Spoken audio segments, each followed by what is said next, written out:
मैं धर्मेंद्र आचार्य इस YouTube channel पर आप लोगों का स्वागत करता हूं। आज हम लोग क्विक रिवीजन कार्यक्रम में कौटिल्य रचित अर्थशास्त्र पर विचार विमर्श करेंगे। जैसा कि हम लोग जानते हैं, मौर्यकालीन स्रोतों में कौटिल्य के अर्थशास्त्र का महत्वपूर्ण स्थान है।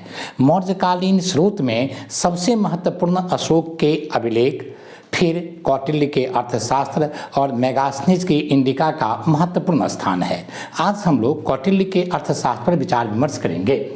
कौटिल्य के अर्थशास्त्र के बात की बात करें तो यह अर्थशास्त्र राजनीति, प्रशासन एवं वैधानिक विषयों पर लिखा गया अनुपम ग्रंथ है और इसकी भाषा संस्कृत है। इसकी लिपि ग्रंथ लिपि है।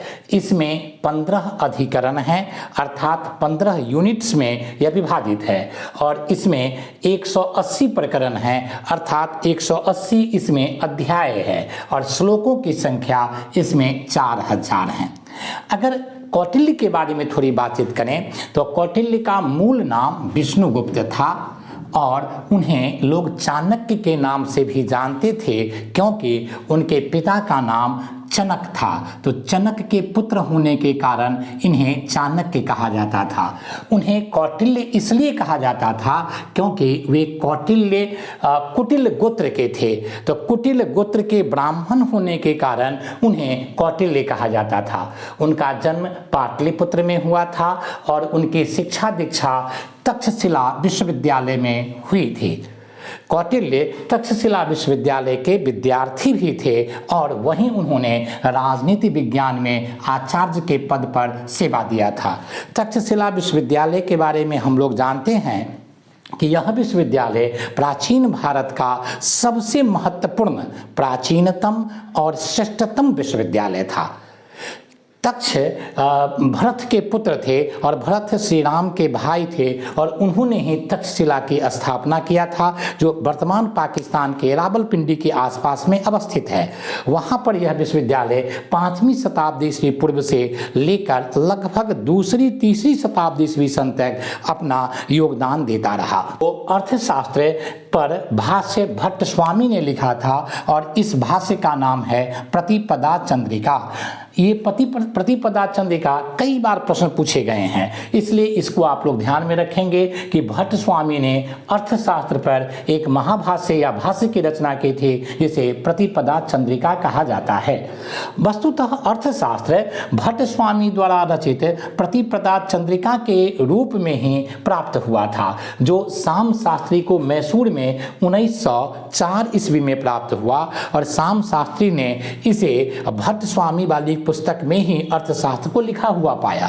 फिर उन्होंने 1909 ईस्वी में इसे प्रकाशित किया और 1915 में पिंगले और टी ट्राउटमैन ने इस पर गंभीर शोध किया और गंभीर शोध करके अर्थशास्त्र का जो अभी वर्तमान संस्करण हमारे पास उपलब्ध है, वो इन्हीं 3 व्यक्ति शाम शास्त्री, पिंगले और टी ट्राउटमैन के योगदान के कारण उपलब्ध है। अर्थशास्त्र के अगर विषयों को हम देखें तो इसमें राजा के गुणों की चर्चा की गई है। बताया गया है कि राजा के गुण में उनका व्यक्तित्व आकर्षक होना चाहिए। राजा में व्यक्तियों को आकर्षित करने का गुण हो, व्यक्तियों को साथ लेकर चलने का गुण हो और वह बुद्धिमान व्यक्ति हो, बुद्धि से अपने क्रियाकलाप को संपादित करें। राजा के दोषों की चर्चा की गई है, उनके कर्तव्यों की चर्चा की गई है। कहा गया है कि राजा का कर्तव्य है कि वर्णाश्रम धर्म को, वर्ण व्यवस्था को वह बनाए रखे। राजा के दिनचर्या की भी उसमें चर्चा की गई है। अर्थशास्त्र का एक पूरा अध्याय गणतंत्र से जुड़ा हुआ है और गणतंत्रों की इसमें विस्तार से चर्चा की गई है।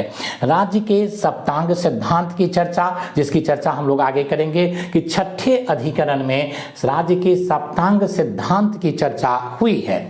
इसके अतिरिक्त पदाधिकारियों की नियुक्ति की चर्चा, दीवान एवं फौजदारी कानून और अदालत की चर्चा, राजस्व संबंधी बातें और गुप्तचरों की चर्चा इसमें की गई है। तो कुल मिलाकर के राज्य प्रशासन से जुड़ी हुई जितनी बातें हैं, उसकी चर्चा अर्थशास्त्र में हुई है। इसलिए अर्थशास्त्र राजनीति, प्रशासन और वैधानिक विषय अर्थात लोक प्रशासन पर, राज्य प्रबंधन पर लिखी गई अनुपम ग्रंथ है।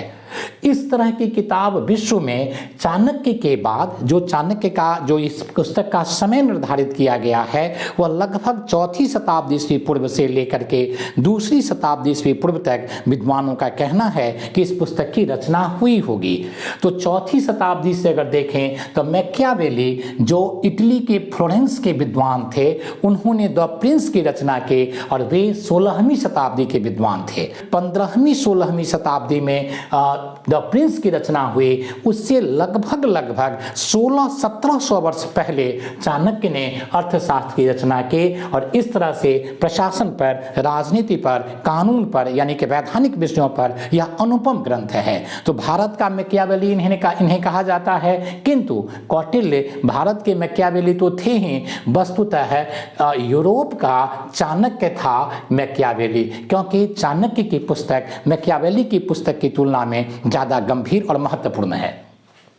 अब हम लोग प्रमुख अधिकरणों की बातचीत करें कि उनका विषय क्या है। तो प्रथम अधिकरण में राजस्व के विविध पक्षों की चर्चा की गई है। कई कर की चर्चा इसमें है, कर नहीं देने के संदर्भ में कर के प्रतिशत की चर्चा, तो बहुत सारी बातों का करों राजस्व के विभिन्न पक्षों पर यहाँ पर विचार विमर्श किया गया है। दूसरे अधिकरण में नागरिक प्रशासन की चर्चा है और 26 अध्यक्षों की बात की गई है। जैसा कि हम लोग जानते हैं कि सीता अध्यक्ष है, लक्षणा अध्यक्ष है, लवना अध्यक्ष है, मुद्रा अध्यक्ष है, बहुत सारे अध्यक्ष उस समय थे, 26 अध्यक्ष थे। उनके क्या कार्य थे और उनका क्या विभाग था, स्पष्ट रूप से अर्थशास्त्र में उसकी चर्चा हुई है। तीसरे अधिकरण में दीवानी अदालत की चर्चा हुई है, जिसे उस समय धर्मस्थीय न्यायालय कहा जाता था। ये भी प्रश्न पूछे जाते हैं कि धर्मस्थीय न्यायालय किस प्रकार का न्यायालय था, तो आपको दीवानी न्यायालय मारना है। और चौथे अधिकरण में फौजदारी न्यायालय की चर्चा है, जिसे उस समय कंटक शोधन कहा जाता था। तो कंटक शोधन ध्यान में रखना है नाम कि कंटक शोधन किस प्रकार का, तो फौजदारी न्यायालय। उसके बाद पांचवा में राजा के प्रति पदाधिकारियों के संबंध और कर्तव्य की चर्चा है।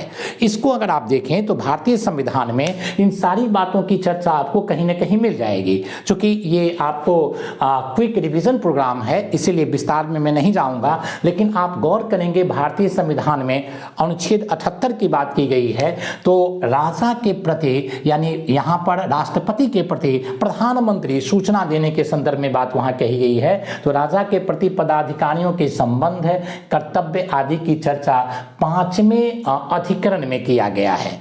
छठे अधिकरण में साप्तांग सिद्धांत दिए गए हैं और कहा गया है कि इसके केंद्र में राजा होंगे।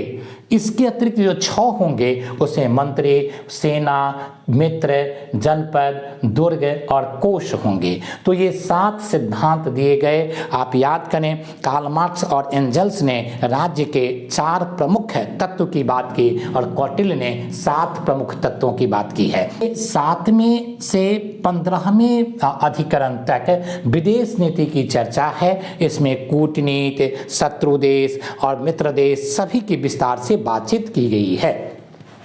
अब हम लोग अर्थशास्त्र में कुछ महत्वपूर्ण विषय जिसकी चर्चा हुई है उस पर बातचीत करते हैं। यहाँ से काफ़ी प्रश्न पूछे जाते हैं।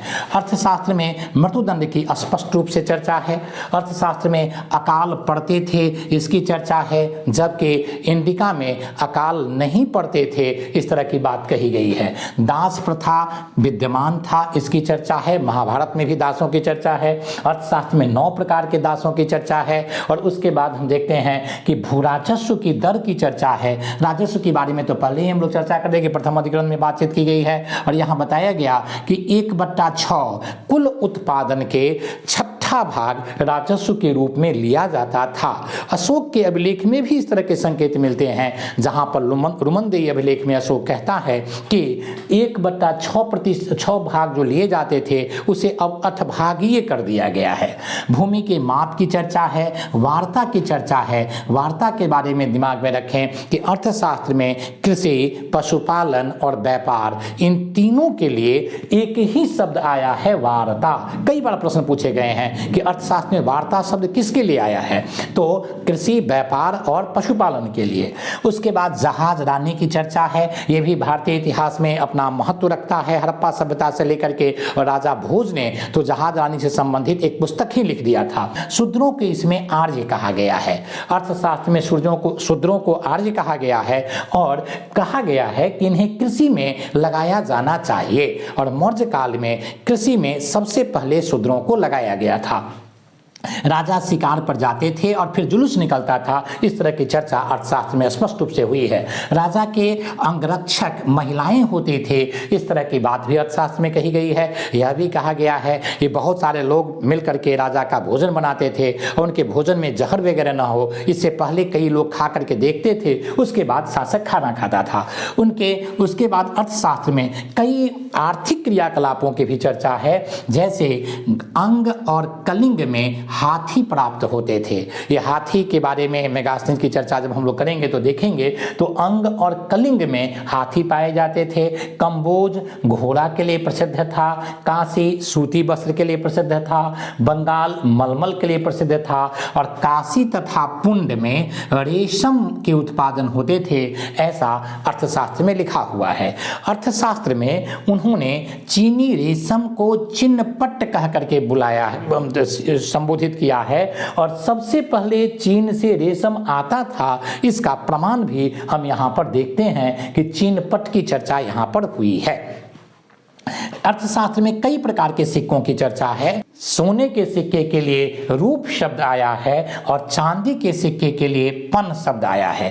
तांबे के सिक्का को काकनी और मासक कहा जाता था। तो इस तरह से प्राचीन भारत में जो सिक्का से संबंधित पुस्तक था उसको भी रूप शास्त्र ही कहा जाता था। तो कुल मिलाकर के देखा जाए कि अर्थशास्त्र से हमें बहुत सारी जानकारियां मिलती है, जिससे मौर्य के इतिहासों को और प्राचीन भारतीय इतिहासों को पुनर्निर्माण करने में इतिहासकारों को सहायता और सहयोग प्राप्त हुई है। यहाँ से प्रत्येक वर्ष लगभग कुछ न कुछ प्रश्न पूछे जाते हैं।